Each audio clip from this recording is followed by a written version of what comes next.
Okay, I want to make sure that you understand what I would call the psychophysiologic aspects of TMS or mind-body syndrome.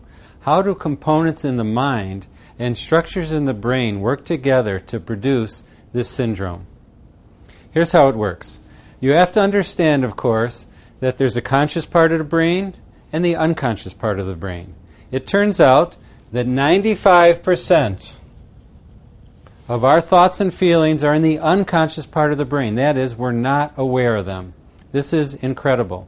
The human brain can take in 11 million bits of information every second, but the conscious brain can only take in 40 bits of information every second. So it's such huge amounts of information that's being poured in to the unconscious mind. When you're feeling something, that is often the tip of an iceberg of an underlying large emotional component that exists in the unconscious mind. As a child, as we're growing up, we have stresses. We have hurts, emotional hurts, stresses, things that don't go right. And when those occur, those lead to the internal child. The internal child, Freud called the id, or the me. The internal child is, what about me? And when you take a toy away from a child, they get angry, they get upset. It's the same thing. When you have emotional hurts in childhood, that internal child in our unconscious mind gets angry, afraid, upset, resentful. As we go through life into our adulthood, we have more stressors, more things that bother us and upset us. And again, these stressors lead to emotional reactions in the unconscious mind of our internal child. Frequently, hurts that occur as children get recreated in adulthood. A young woman that I saw had a father who would yell at her a lot in childhood, yelled at her, screamed at her. That emotional hurt lived on in her unconscious mind. When she grew up, 40 years later, she had a boss who used to yell at her, and that recreated and stimulated this internal child, that hurt, that unconscious reaction, and those emotions came out, and that's when she developed her severe headaches.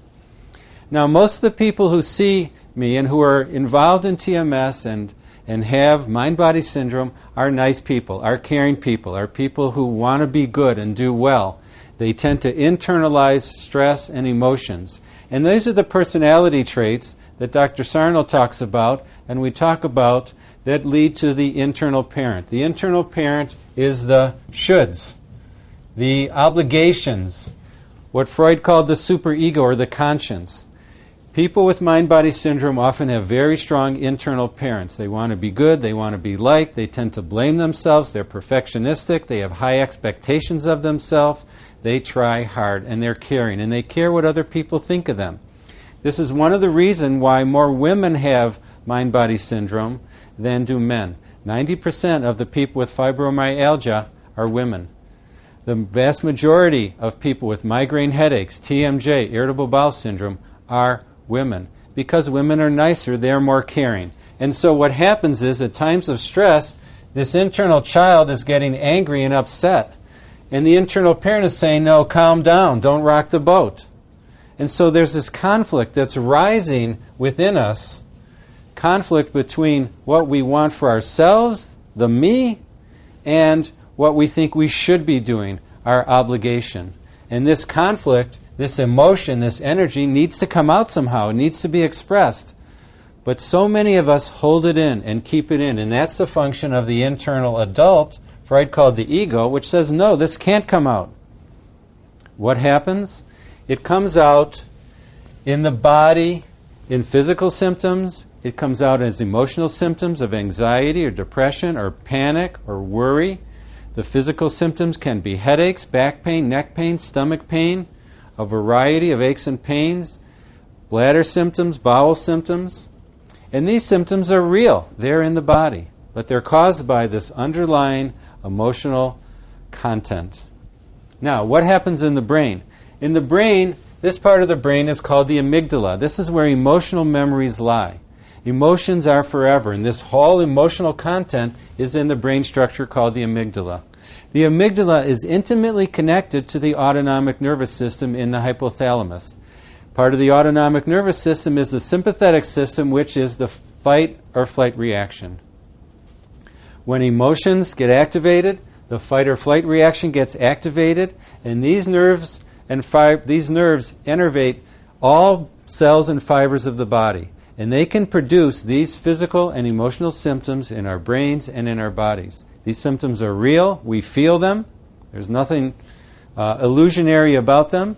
And once they occur, they send feedback back to the brain. The sensory nerves take this back to the brain.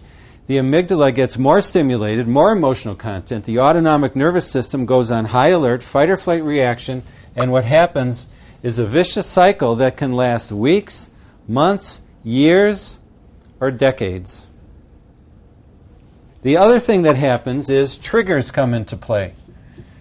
And these triggers can be things like foods, times of the day, times of the year. Had a lady whose husband died in September, and every September she would have stomach pain because that was a trigger for her, the fall of the year. It can be the weather. It can be a place. I had a patient who had panic attacks in a certain place, a certain intersection in our highways.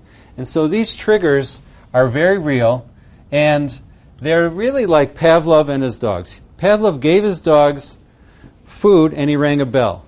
And pretty soon, he just rang the bell, and the dogs had the physical reaction of salivation. Part of the mind-body program, part of getting yourself better, is to recognize the triggers that are feeding into these real physical and emotional symptoms and getting rid of them. Our salvation for this vicious cycle, for getting out of this vicious cycle of mind-body syndrome or TMS, is this structure in the brain here called the dorsolateral prefrontal cortex. It's in the frontal part of the brain, the conscious part of the brain. All this material, the autonomic nervous system, the amygdala, is really in the unconscious part of the brain. We're not aware of it. We don't control it on a regular basis. But what makes people human is the frontal cortex. And the frontal cortex is where our consciousness, our awareness, our planning, and deciding how we're going to be and what we're going to do.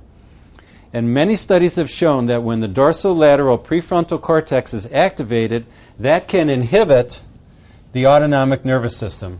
And that can break up this vicious cycle that is causing mind-body syndrome and TMS.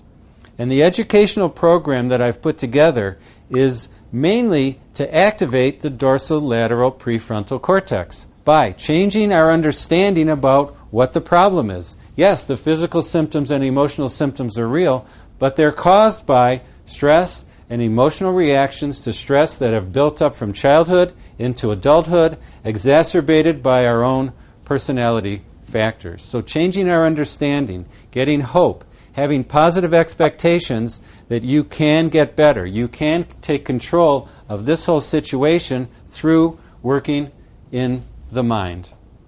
And then the writing exercises, the meditations, the self-affirmations, the talking to ourselves, and improving our lives can make huge differences in this whole process. It doesn't mean you're not going to be human. It doesn't mean you're not going to have emotions and reactions. We all will continue to have those. But what we need to do is break the link between the emotional reactions and the physical and emotional symptoms that have occurred.